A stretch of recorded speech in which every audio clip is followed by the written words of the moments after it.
이제 다시 시작이다, 이런 제목으로 해봤는데요. 많이 들어본 말이죠. 이제 다시 시작이다.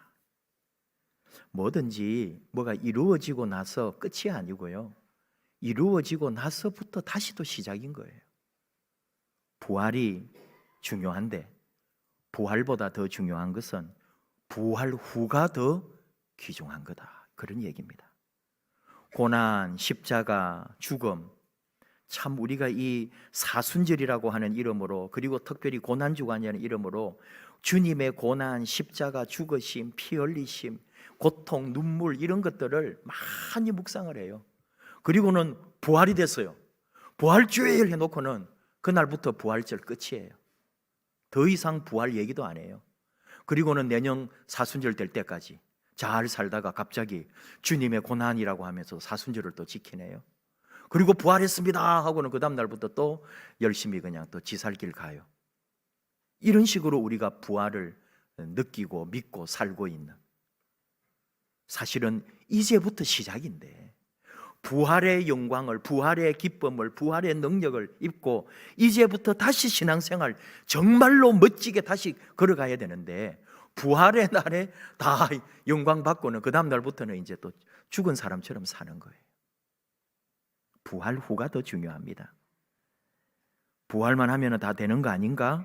라고 생각하지만 이제 앞으로 무엇을 해야 할 것인가? 제자들조차도 그 답을 얻지 못하고 자기가 살던 대로 자기 하던 일로 되돌아갔던 것을 여러분 잘 알지 않습니까?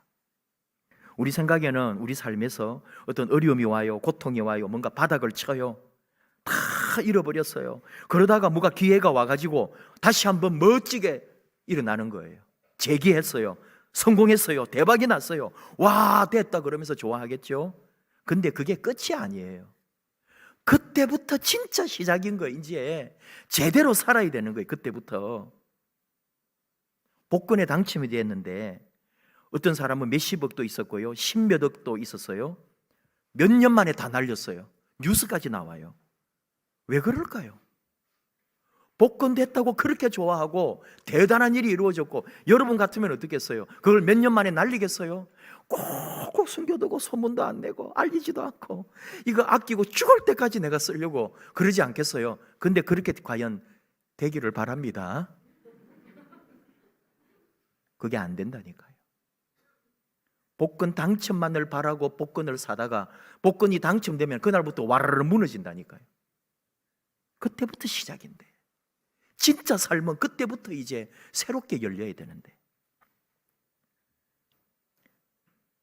어느 부부나 10년, 20년 이렇게 살다 보면은 한두 번, 두세 번 위기도 오고 또 심각한 순간도 오고 그렇죠. 어느 재미있는 부부가 있는데요, 이 집사님 부부가 뭐 살다 보니까 그렇겠죠. 어느 순간에 특별히 여집사님이 남편을 볼 때마다 남자 집사님 보면 얼마나 미운지, 퇴근한 꼴도 보기 싫어가지고 퇴근할 때 되면 집을 나가버리고 싶을 정도로 불행이라고 하기는 그렇고요, 참 재미없게 살던 집이에요. 근데 교회 부흥회를 하다가 이 집사님이, 여집사님이 은혜를 입은 거예요. 큰 은혜를 느끼고 성령의 어떤 뜨거움을 맛보고는 자기가 왜 이렇게 살아왔나 해가지고 마음을 좀 돌이키고 믿음 안에, 신앙 안에 좀 인생이 바뀌려고 그래요. 근데 또 감사하게도 남편도 좀 사람이 좀 뭔가 좀 새롭게 해보려고 그러더란 말이죠. 그러는 중에 교회가 어디를 소개를 해가지고 아버지 학교, 거기가 있어가지고 이 집사님이 아버지 학교에 들어가게 됐다 이 말이죠. 그래가지고 아버지 학교에서 그 다 프로그램들 매주 한단 말이에요. 매주 토요일마다 몇 주에 걸쳐서 그 아버지 학교를 하게 되는데, 그 마지막, 이 아버지 학교 마지막 코스 가장 클라이막스가 뭐냐 하면은 아내 발 씻겨주기거든요. 가족들을 초대해요. 다 거기 참여한 몇십 명 아버지 학교 참여자들이 가족을 다 초대해가지고 그날 이제 만찬도 하고, 그리고 아내의 발을 씻겨주는 행사를 하거든요. 그게 여러분도 오늘 밤에 가서 멀쩡한 부부끼리 발을 한번 씻겨줘 봐요. 괜히 뭔가 뭉클하면서 눈물이 날 거라니까요. 근데 막 훈련을 계속 받다가 아버지 학교에서 정말 제대로 훈련을 받다가 아내의 발을 씻기는데 막 울음이 막 응응하고 터져 나오는 거예요. 그리고 옆에 애들이 왔는데 애들까지 막 다 끌어안고 온 가족이 막 엉엉 울고 정말 구경하는 사람도 볼만해요. 같이 은혜가 되고 같이 눈물이 나오고 가정이 회복이 되는 거예요. 뭐 그래가지고 이제 한 또 1, 2년쯤 지났어요. 구역장인데 이 집사님이 교회 구역장 모임을 하고 그날 이제 목사님하고 구역장들 20, 30명하고 같이 밥을 먹는 날이었어요. 1년에 정말 한 번 있는 날이죠. 식사를 한번 하기로 해가지고 식당에 쭉 같이 앉아가지고 밥을 먹는데 이 집사님이 목사님에게 물어보는 거예요. 걔는 이제 물어본다고 하면 그렇고 말을 걸었어요. 목사님, 밤에는 불을 끄고 자야 되는 거죠? 사실 목사님이 이 사람을 너무 잘 알죠. 20년 이상을 지켜봤으니까. 아니 뭔 소리를 하려고 저러나. 그러니까 밤에 불을 끄고 자야지 뭐 그럼 밤에 불을 켜놓고 자려고요? 뭔 말하고 싶어요? 했더니 이 집사님이 하는 말이 밤에도 남편 얼굴을 보고 자고 싶은데 불을 끄니까 볼 수가 없었어요. 구역장들이 밥 먹다가 전부 우와 밥맛 떨어졌다고. 목사님도 그 집사님에게 정말 목사님 인생의 평생에 한 번 이 세상의 전문 용어인데 한마디 했어요. 저게 미쳤나? 아우 정말 그냥 이러면서. 왜 그랬을까요 다들? 너무 예뻐서, 너무 잘 살고, 너무 좋아 보이고, 한편으로 부럽기도 하고, 너무 사랑스러웠어. 한번 은혜 받았다고, 성령 체험했다고, 아버지 학교 가서 눈물 한번 흘렸다고 끝이 아니고 그 삶이 이어지는 거예요. 그날부터 다시 시작인 거예요. 그날부터 진짜 이제 새로운 가정이 되는 거예요. 새 삶이 되는 거예요. 새 은혜가 된다고요. 이게 신비죠. 이게 은혜고. 여러분, 우리가 이 부활의 은혜가 또 부활의 영광이, 부활의 기쁨이 우리에게 있는데 이 부활의 역사 속에서 오늘 이 부활했다고, 부활주의를 지켰다고 계란 나누고 할렐루야 우리 주님 부활하셨네 그게 끝이 아니고 이제부터 내 신앙은 마치 첫걸음만 떼는 것처럼 그렇게 새롭게 다시 믿음으로 나아가고 다시 이 신앙의 삶을 시작하는 거다 그 얘기입니다. 예수 믿는 게 십자가의 삶이거든요. 십자가는 교회를 상징하고 십자가가 예수 그리스도를 상징합니다. 십자가는 고통과 순환과 죽음을 의미합니다. 그러나 그것이 영광이 되는 것은 바로 그 십자가의 고난 후에, 십자가의 죽음 후에 부활이 있기 때문이죠. 이 신비와 이 역사 때문에 우리는 감사하고 감격하는 거 아니에요. 십자가로 인해 하나님 사랑이 완성되고 우리의 죄가 용서됐습니다. 그 십자가의 고난이 있기 때문에 부활이 있었고 그 부활이 있기 때문에 우리는 다시 살았고요. 다시 예수의 생명을 가지고 새로운 사람이 된 거 아닙니까? 부활의 기쁨, 부활의 영광을 누리게 됐다 이 말이죠. 그래서 부활은 우리에게 지금도 영향을 주는 거예요.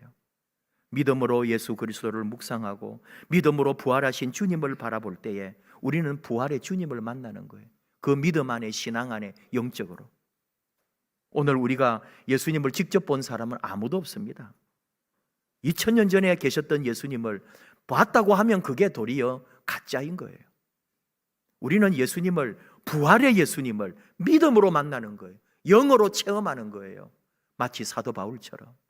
사도 바울도 자기의 생애에 살아 계시던 예수님을 보지 않았어요. 만나지를 못했어요. 그러나 부활의 주님을 경험하고 그 경험이 얼마나 위대하고 놀라운지 자신의 생명을 걸고 평생을 마지막 그의 목이 참수를 당하면서 순교하는 그 시간까지 주님을 찬미하고 주님을 찬양하면서 그의 생을 마감했습니다. 그 부활의 주님, 직접 살아있는 육신의 주님을 보지 않았는데도 믿음으로 주님을 만나고 그의 인생을 바쳤다 이거예요. 무슨 말이냐? 우리가 똑같다 이 말이에요. 바울이나 우리도 예수님 직접 안 봤어요. 어떤 예수님을 만난 거예요? 부활의 주님을. 신령한 가운데, 은혜 중에, 말씀 가운데, 우리 삶의 고난 중에 그 부활의 주님을 만나 그 부활의 영광과 기쁨을 누리고 사는 사람들, 그게 우리 신앙의 시작인 거예요. 그러므로 언제나 우리는 주님을 생각할 때마다, 주님을 바라볼 때마다, 주님을 다시 인식할 때마다 내 믿음의 첫걸음이다. 이제 다시 또 시작이다. 그 믿음으로 나아가는 거죠. 부활은 끝이 아닙니다. 부활했으니까 이제 나 믿음 다 이루었고 성공했어요. 부활했으니까 이제 막 부활절까지 사순절 지내느라고 수고했는데 이제 좀 편히 쉬자, 아니잖아요. 이제부터 2023년 믿음의 다시 시작이에요. 부활의 주님과 함께. 이게 우리의 신앙의 태도다, 그런 얘기죠. 오늘 주신 말씀이 도마이가 이 주님을, 부활의 주님을 만났다는 얘기는 들었는데 지금 실제로 이제 만난 거죠. 예수님의 제자들이 한 번에 다 부활의 주님을 만난 건 아니었잖아요. 띄엄띄엄 만났어요. 근데 도마는 계속 못 본 거죠. 오늘 말씀에도 12제자 중에 하나로서 하면서 도마가 제자들하고 같이 이제 있을 때에 예수님 부활하셨다는 얘기를 듣는데 나는 안 믿어져. 나는 그분을 봐야 되겠어. 그 손가락 못자국도 봐야 되겠고, 그 옆구리 창자국도 봐야 되겠고, 그 몸을 내가 직접 봐야 부활한 예수님을 믿겠다고 막 그러고 그랬죠. 그리고는 26절 8회를 지나서, 그리고도 일주일 더 지나서 제자들이 또 모여 있을 때 도마도 그때는 있었다 이 말이죠. 그때 주님이 나타나셨어요. 그러니까 주님이 다 아시니까 도마가 보여달라고도 안 했는데, 자 봐라 하면서 도마에게 손 다 보여주시고 옆구리도 보여주시면서 어쩌면은 손 이리 줘봐 해가지고 손을 끌고 자기 옆구리 만져보라 그랬을지도 모르겠어요. 그러면서 하신 말씀이 있어요. 믿음 없는 자가 되지 말고 믿는 자가 되라고. 그게 무슨 말입니까? 너는 본고로 믿느냐? 보지 못하고 믿는 자들이 복되다, 그 얘기예요. 믿음으로 주님을 본다는 것. 내 눈으로 직접 보지 않아도, 이 말을 더 확장해서 해석을 할까요? 어떤 체험이 없어도 우리는 막 뭔가 있기를 원하죠. 내 삶에 기적이 일어나고 뭔가 오묘하고 신비한 일이 일어나고 내가 생각지도 못한 하나님의 역사가 우리 삶에 막 내 안에 뭔가 기적 같은 일이 일어나서 와, 하나님 살아계시네, 그런 기적을 보기 원하는데, 이 말씀을 더 깊게 곱씹어 보면 너의 삶에 아무 일도 일어나지 않더라도 예수를 믿는 믿음으로 한번 나아가 봐라. 이게 믿음이다, 그 말이에요. 기적이 안 일어나면 안 믿을 거예요. 내 삶에 역사가 없으면 안 믿을 거예요. 이미 주님은 우리의 상황에 아무 상관없이 내가 이 세상에 오기도 전에 2000년 전에 그분은 다시 올 수천 년 동안의 모든 인류를 위하여 십자가에 이미 우리 죄와 죽음을 해결하시고 그가 십자가에서 돌아가시고 부활하셨는데요. 이미 주님은 이루어 놓으신 거예요. 믿는 자가 되어라 하면서 말씀하십니다. 다시 말합니다. 부활로부터 내 삶은 다시 시작되는 거예요. 도마도 예수님하고 사도들, 제자들 같이 생활했습니다. 솔직히 예수님 살아계시는 동안에는 차이 날 것도 없죠. 예수님 따라가는 열심 있는 제자였으니까. 근데 부활의 주님을 만난 이후에 그날부터 새로운 사도가 되는 거예요. 우리가 아는 것처럼 도마는 인도까지 갔습니다. 이 성경이 기록될 당시에 또는 성경 정경화 작업이라는 게 있어요. 흩어져 있는 사도들의 편지와 수많은 기독교 문서들을 모아가지고 우리가 지금 보고 있는 것처럼 구약은 39권, 신약은 27권, 이것을 딱 이렇게 성경으로 세계 교회가 모여가지고 이것을 이렇게 이제 정했을 때에 도마에 관한 이야기들은 사실 그게 여기에 같이 모아지질 못했던 거예요. 왜? 도마는 인도까지 가 있었기 때문에 그 인도 쪽에서 그가 남긴 어록이나 글이나 그의 사역에 대한 소문이나 이런 게 이쪽 예루살렘이라든지 또는 로마라든지 이쪽에서 이거를 잘 집대성을 못한 거죠. 나중에 도마복음이 발견이 됐어요. 물론 그것이 정말로 도마가 쓴 것인가 하는 의심은 있지만 학자들은 더 연구해야 될 일이지만 도마가 쓴 복음서가 있더라니까요. 남겨놓은 거. 인도에 가 있었기 때문에 그는 인도까지 간 거예요. 그리고 거기서 죽음을 맞이할 때까지 복음을 전했죠. 지금도 인도에 가면은 도마의 무덤과 도마의 사역지, 선교지, 인도 가면은 여행을 가면 여러분, 우리 일반인들은 뭐 도를 찾고 진리를 찾겠다고 뭐 이상한 데 많이 다니기는 하는데 사실은 도마 유적지를 꼭 가보고 와야 되는 거예요. 우리 그리스도인들은 그 멀리 인도에까지 와서 복음을 전한 사람. 왜요? 주님을 만나서 주님으로부터 말씀을 들었잖아요. 본고로 믿느냐 보지 못하고 믿는 자들은 복되도다. 그 말씀이 그의 삶에 큰 깨우침이 되어서 이 세상에 주님을 보지 못한 자들, 그들에게 주 예수의 복음을 전하려고 그는 인도에까지 가서 복음을 전하고 인도에 그리스도의 복음을 심어 놓은 사람인 거예요. 우리는 모릅니다. 거기에 심어 놓은 복음이 중국으로 간다고요. 중국으로 간 복음이 이 땅에까지 온다고요. 우리는 역사를 거슬러 올라가 보니까 삼국시대, 삼국통일시대, 당나라와의 관계 속에 그 당나라에서 신라의 볼모로 갔던 왕자가 십자가를 가지고 돌아오거든요. 그것이 서양 부처님이라고 절에다가 보관을 한 거예요. 그때 사람들의 의식에는 그 서양 부처님이라고, 이 땅에 그리스도의 복음은, 저는 그렇게 생각하는 거예요. 우리 한국 교회 사가들 중에도 그렇게 보는 사람이 있습니다. 도마로부터 인도에까지 온 복음이 중국으로 가서 이 한반도 끝까지 왔을 거라고. 그 옛날에 300년대에 도마가 먼저 이제 100년 전에 왔고, 그 우리 역사로 AD 100년 이전에 도마가 왔고 100년, 200년, 300년 할 때에 중국으로 넘어가서 그 300년대 신라시대 때 이 땅에 복음이 온 거예요. 여러분, 그걸 우리가 알아야 된다고요. 우리 다 보지 않았지만 믿는 자들, 복된 인생들, 이제 다시 시작이다. 이 믿음으로 올 한 해 부활의 예수, 부활의 영광, 부활의 기쁨, 주님 우리에게 주신 그 사랑 붙들고 이제부터 다시 우리의 믿음 생활 나아가십시다. 억울한 사람도 있습니다. 목사님, 왜 나는 맨날 새로 시작해야 돼요? 맨날 뭐 하다가 실패했다가 이루고 나니까 또 새로 시작해라 그러는데 좀 나는 누리고 즐기고 맛 좀 보면 안 됩니까?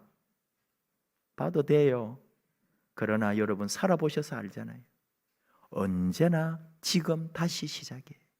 오늘 다시 내 생명은 또 새롭게 시작하는 거예요. 그러면서 걸어갔더니 그날 주 예수님 주시는 영광의 나라에 도달하게 될 것입니다. 주님 사랑만이 우리를 붙들어 주시고 주님 사랑이 우리를 인도하십니다. 함께 찬양합시다. 주 사랑이 나를 숨쉬게 해. 주의 은혜로 나를 돌보십니다. 세상 끝날까지 부활의 주님이 우리를 지키시고 인도하십니다. 주님이 내 마음 아시고 주님이 내 아픔 아시고 주님만이 나를 위로하십니다. 다시 믿음으로 시작이다.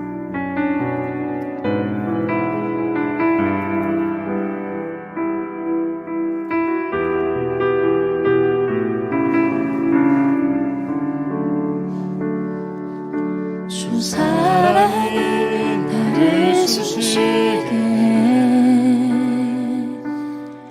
세상 그 어떤 어려움 속에도 주 은혜로 나를 돌보시며 세상 끝날까지 지켜주시네. 주 사랑이 나를 이끄시네.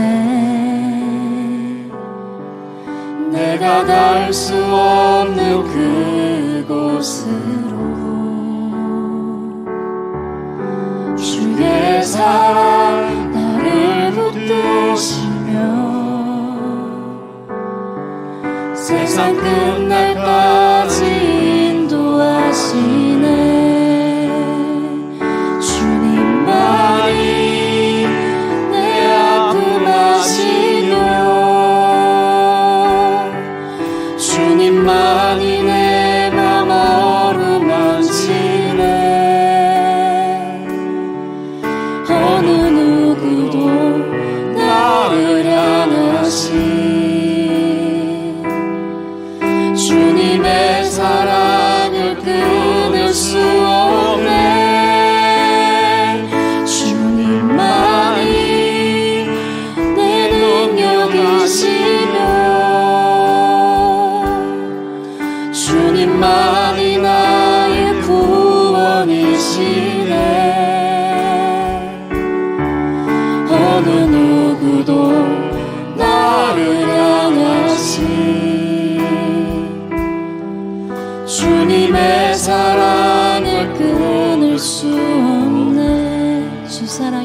숨쉬게 해.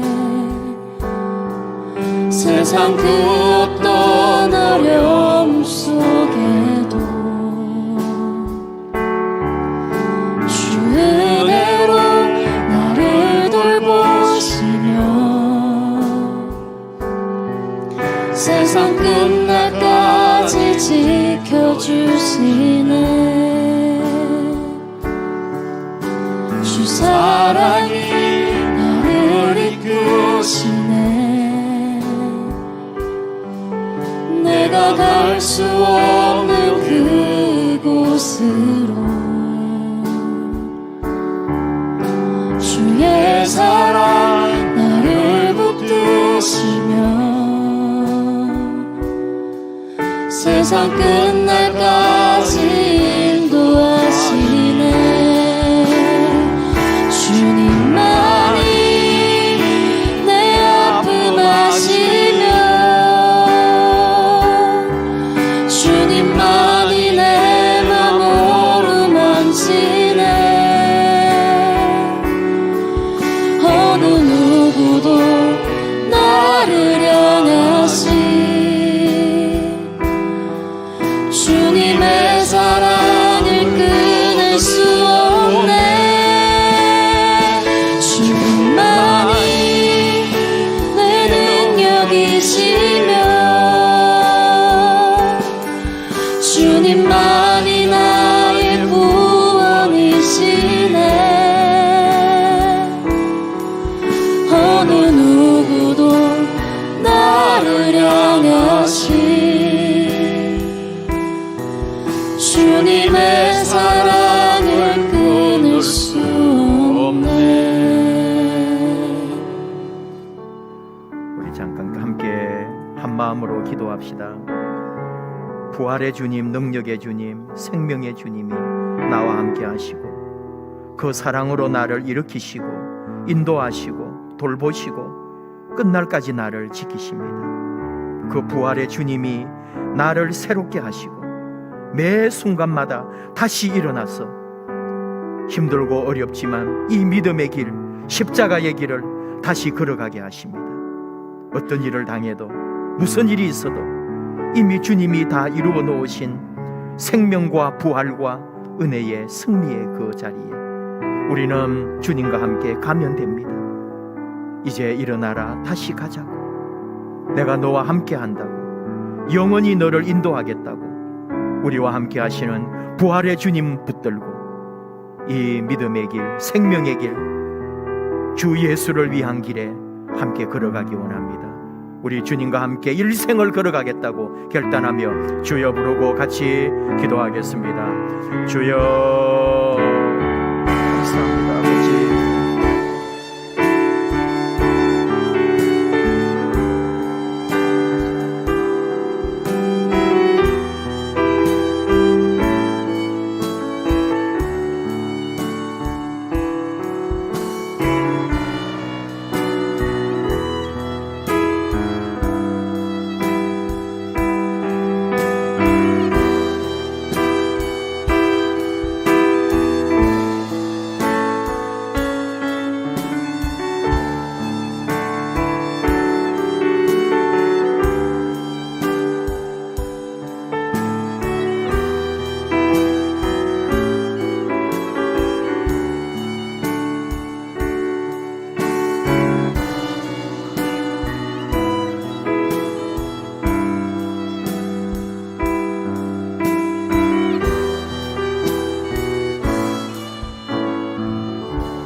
하나님 아버지, 부활절 두 번째 주일을 지키면서 부활의 영광이 우리 안에 결코 식지 아니하고 영원히 부활의 기쁨, 감격, 그 은혜 중에 살기를 원합니다.